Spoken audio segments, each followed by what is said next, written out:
Hello everyone and welcome back to another video. Today was round 6 of Rilton Cup. I just finished my game and I have a really hard time hiding my emotions because I am super happy. Let's take a look why I'm super happy. So round 6 I faced Tommi Lukonen from Finland, and he is a FIDE master rated 2311. So when I was preparing, I found out that my opponent plays a lot of different openings, a lot. And it was really hard to narrow it down and to make sure that I'm in a comfortable position. So my coach came up with the idea to play 1d4. Now, I don't really remember having a good score with d4 because I rarely play this. But given the situation, I thought I have to do this. So let's take a look. My opponent for knight f6 and knight f3, g6, and bishop g5. So this is called the Torah attack. And after bishop g7, knight bd2, h6, bishop h4, d6, c3. Normal developing moves. It almost looks like a London, but in the London, the bishop is on f4. And now the bishop is on g5, and now it went to h4. And here my opponent for g5, bishop g3, knight h5. So here, in this position, I was a bit surprised that my opponent is already playing so aggressively on the king side. The last time that I played so aggressively against d4, it ended really poorly for me with black, and I got punished really badly for that. So I figured, I'm not sure if my opponent is... if my opponent is supposed to be doing this, but let's see. I play e4. I was debating whether I want to play e3 or e4 here, because in some lines you want to play e3. But here I thought, let's just play e4 and take space in the center, because it feels like black did something wrong. There's no way that this is right. But here, my opponent made a mistake already. My opponent played a move short castle. And that is making me think that, wait, I start to think that maybe there is knight takes g5 possible. Because now that the king has castled, knight takes g5 is not a good move in the sense that knight takes g3, pawn takes, and you lose a piece.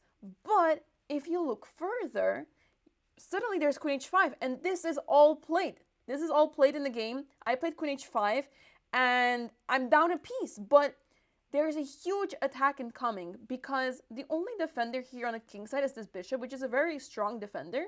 But soon my pieces will develop, and once my pieces are developed, I will be enjoying a very nice position.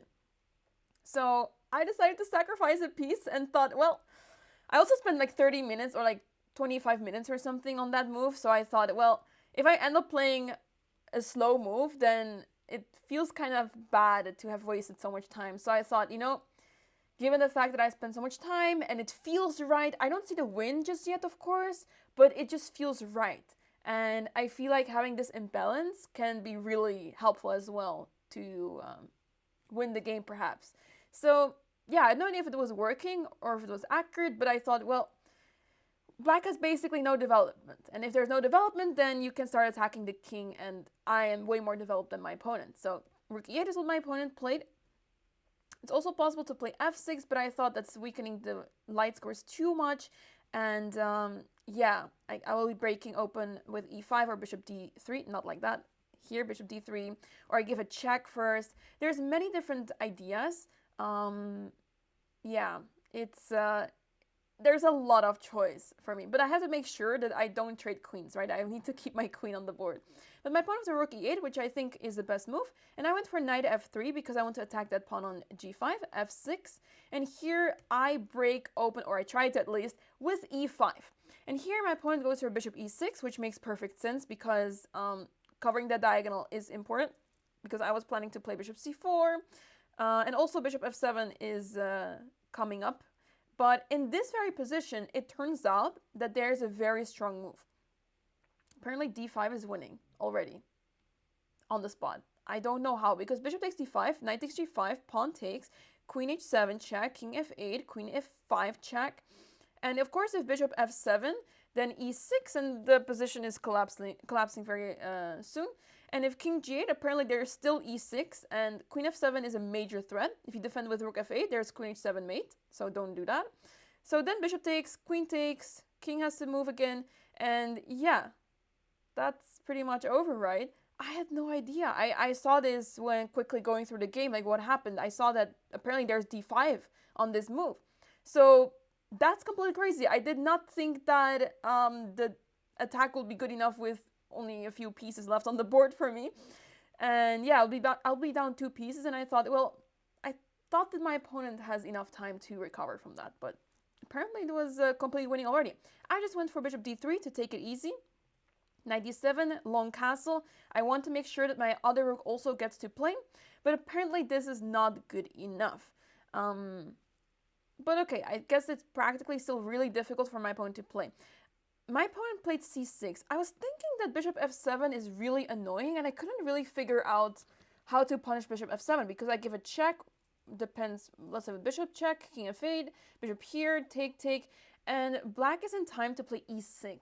And if black is in time to play e6, I was thinking, let's say rook h7, queen e7, and if I, let's say, play rook h1, then queen f7, and black is completely fine. So I was a bit worried about that, but luckily for me, my opponent went c6 instead, and this gave me time to play bishop h7. Again, d5 is still possible, but I played it a move later. Now, d5 is on the board. Finally, I played the move that is winning, because now I see that if bishop takes d5, there's rook takes d5, pawn takes an e6, and this is just checkmate on f7, right? So that's why my opponent cannot take with the bishop. And if pawn takes, which is what happened in the game, also if the bishop goes back to f7, I was planning to play bishop g6, and this is really annoying. I'm threatening to play e6. If my opponent plays e6, I was not sure yet what I would have played, but I was thinking of taking on d6 right here, so that the e7 square is covered, and next I'm infiltrating with rook h7. So yeah, anyway, my opponent went for c takes d5, knight d4. I'm attacking that bishop, of course. The bishop cannot move because, once again, bishop g6 and e6 isn't coming, or knight e6. A lot of threats. Actually, bishop takes is met with knight e6. Well, queen takes g6 is checkmate soon, but I was thinking that this is winning the queen, right, with check. So that would also been good enough. But knight c5 is what was played. I took on e6, knight takes, bishop f5, and that knight on e6 is really bad right now.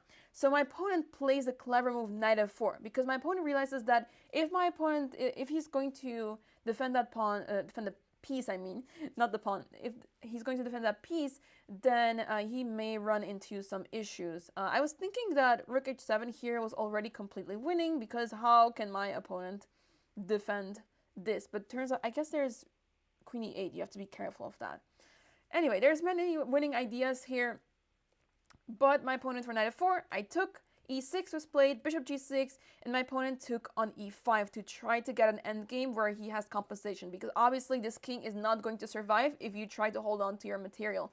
And also the material here in this position is already equal. So yeah, that gave me a lot of confidence, because that means that my sacrifice should have been good. I wasn't entirely sure, of course, but it was this moment that I realized that, you know, the sacrifice worked out, and I should still be in a better position, even though my opponent gave the piece back. So d takes e5. I took the exchange because I thought, why not? And now I can take on e5 because queen takes, rook takes, and after f5, I cannot take because of bishop h6, but I have this clever move, rook dh1, because I'm threatening rook h8 check. So if bishop takes e5, rook h8, takes, and I win the rook on a8. So that's over. So that's why my opponent moved the king, and now I can take the pawn on g5. My opponent took on e5, rook h7, check, king f6, rook g7, and after f4, I'm just taking the pawns, but here I was thinking that the game is going to end soon, but I made it really difficult for myself. Because I gave a check, then I took on a7, I thought all is good, but then d4, such an annoying move to face. I play king c2, rook c8, rook h3 to defend the pawn on c3, takes, oh, he didn't take yet, king f6, check, king g5, takes, king f5, rook a6, takes, well, I didn't take back. Obviously, I was thinking about that, but I really wanted to control the c-file, make sure that I keep that pawn on the queen side alive, rook g6, but instead my opponent is capturing these two pawns now. It's actually crazy how I'm up 2 pawns, and if I take on c3, it will be 3 pawns, but the win is not so easy. it's not easy at all practically. Like the computer says +5, but during the game I was a little bit nervous that I could throw this because that pass pawn on f4 soon is going to be really scary. Rook takes g2, b takes c3, rook takes f2, king d3, and after rook f3 check, king e2, rook e3 check. I was going back and forth, but yeah, if I play rook e6 here, well, at least I thought I was throwing away the advantage because, yeah, I thought bishop takes c3. Because if you take on e3, then f takes e3 check, and you lose your rook, and it's a draw. So that's why you have to be so careful. I did still consider playing this because look at the king on the h-file. That king has to be completely lost. But I thought, I don't like how few material I have to win this game. I need a little bit more, I need to be a bit more sure than, than this position. I want to be winning for sure, not risk anything, right? So I play rook ac5 to hold on to that pawn, check, king e2, check, king d2. Now the king comes in. And here I attack that bishop on e6 because on e5 with the rook on e6 because after bishop takes c3 there's rook takes c3 and the rook is pinned. So I knew that that tactic is not there. But my opponent found a clever move, bishop d4. But I saw that coming and I played rook c6 defending the rook. So the bishop has to go back and now king c2. And now black wants to push that pawn, of course, so king g4. And here I play rook c4, pinning that pawn, so to make sure that pawn is not going anywhere. And now the king has to decide where to go. The king goes back, I play rook e8. And now if my opponent would have played f3, what was I going to play here again? I thought that my opponent could not push the pawn further. So let's say I play a4, f2. Apparently this is not winning. Oh, because the rook f8, right. And then bishop f6, and that's a theoretical draw if I sack my rook on f6. But I guess I would have thought properly about this, but it was not played. But yeah, what was I thinking about here? Because I only had 3 minutes on the clock, so I was thinking about a lot of different lines, and I didn't have so much time to think, right? My opponent had so much time, so I was mostly spending time trying to figure things out when it was his turn. But I guess I'm able to play king d2 now because the rook is stuck there. Rook e2 and then king d3, and I'm playing rook c5 soon if that bishop will not be defended by the rook anymore, right? Let's say rook takes a2, I can play rook c5. This should be winning, right? Like, I guess rook f8 is making things easier. There's a lot of different ways to win because here, rook c6, of course, and I take the bishop.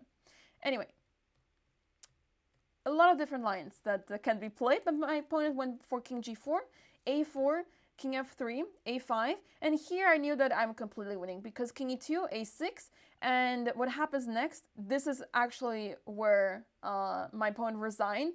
But to quickly show you what could have happened, if f3, I was going to play a7, and if f2, I have rook f8. And after, let's say, rook f3, to try to promote, rook takes, king takes, and I promote with check. And then I'm completely winning. So basically, after a6, this is when my opponent resigned. And yeah, I'm so happy. I could not believe it. I could not believe that the game ended.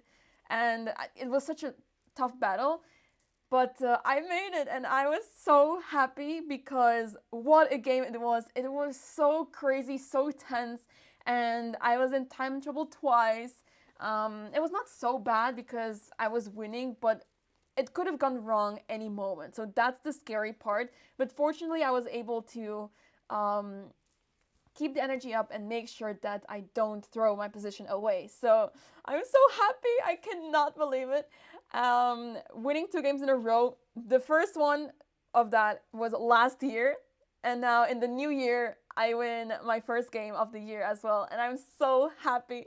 So yeah, I'm going to do my best tomorrow again. I'll be playing with the black pieces most likely against an even stronger opponent. So yeah, I'm so excited. I am slightly nervous every single round because, you know, the end is getting closer. But I'm going to do my best. I hope to do my best. And I'd like to thank you guys for watching. Thanks so much for watching. I hope you guys enjoyed the recap. And I hope to see you in the next video. Bye!